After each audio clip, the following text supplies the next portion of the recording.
naman gagalangin? Yung damit mong ikli-ikli. Yung makeup mo putok na putok. Ate naman, kasi naman kasi pangit ako, no? Trabaho ang tinitignan, hindi ang itsura. Sungit naman, parang si mama. Puti na yun. O, eto na pala mga kuya ko eh. Mga ate pala. Patrick, kuha mo nga ako isa pang case doon sa tindahan. Sabi mo lista ulit.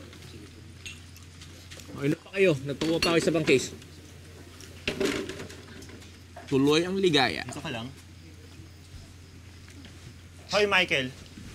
Hindi pwede yung kapag nandito ka, pautang ka ng pautang sa tindahan, ha? Tapos si mamang lang din ang pagbabayarin mo. Kung wala kang pambili, wala kang karapatang mag-inom at maglaseng. Correct. Ano pakialam mo? Patrick, kuha mo pa nga ako ng 10 barbecue doon. Sabi mo lista ulit. Ikaw ang kapal talaga ng mukha mo, no? May patulong-tulong ka pa sa ibang tao, may palibre-libre ka pa dyan sa mga barkada mo, pero sa sarili mong pamilya, wala kang konsiderasyon. Wait, tayo ka nga muna.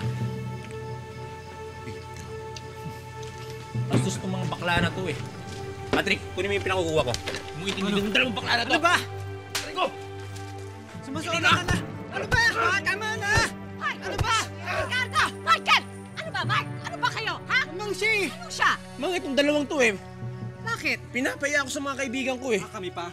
Eh, mamang wala namang ginagawa yun, kundi umutang na umutang doon sa tindahan, wala namang pambili. Oo, ako nagsabi sa kanya. Kunin niya kahit anong gusto niya doon sa tindahan at ako ang magbabayad.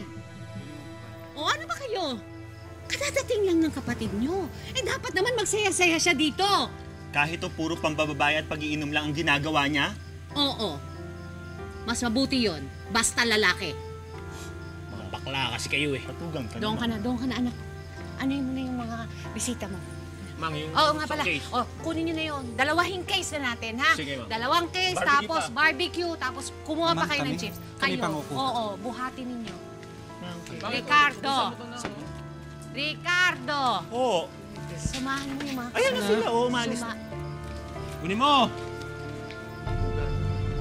Bilisan mo. Na, Bilis. eto na po. Huwag kang kekembot-kembot dyan. Bilisan mo! Ito na po yung pinakamabilis, Mang. Tiniis pa rin ni Rebecca ang favoritism ni Marilu. Kahit ganun ang ina, pinipilit pa rin niyang intindihin ito.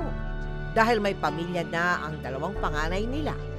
Pakiramdam ni Rebecca, nasa kanya na ang responsibilidad na tumulong sa mga magulang. Oportunista ka. Hindi na po kami nakikita ni Yumi. How can you explain that she's pregnant Hoy, now? te. Patayin mo nga yung TV para lumit naman yung kuryente natin. Ayoko may dumating. Parang hindi ka naman nanonood eh. Sa bahay. Hindi ka na umalis. Te, Hmm. ito oh. Pandagdag. Sweldo ko lang kasi. Buti pa to si Christy, nakakatulong. Hmm. Wait lang, next week pa yung andak ko. Ay, may trabaho ka na, te? Sali ako ng Viewcon and for sure title na naman ako. Wow. Wala naman ang mas gaganda sa akin man, di ba? Taray, confident. Ako na lang magme-makeup sa ite para perfect. Labot silang lahat.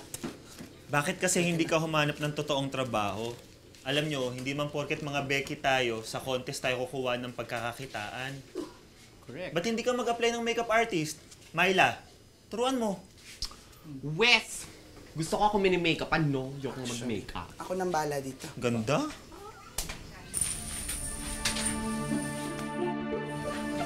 Ito na siya. Te, meron mo na ako ng 5,000. Ano ko, baliw? Sinabi na ako ito eh! Ikaw! Ay! Magbigay kasi! Abang! Ay! Michael! Mikey! Michael! Michael! Michael! Anong ginawa? Tinubag siya pa! Ako pang manot si Kuya! Para wala na kami putik na mamatay si ate! Naku, paano? Ano ko makakakain ako? Para yung food! Kuya lang! Ate! Ate! Tama na.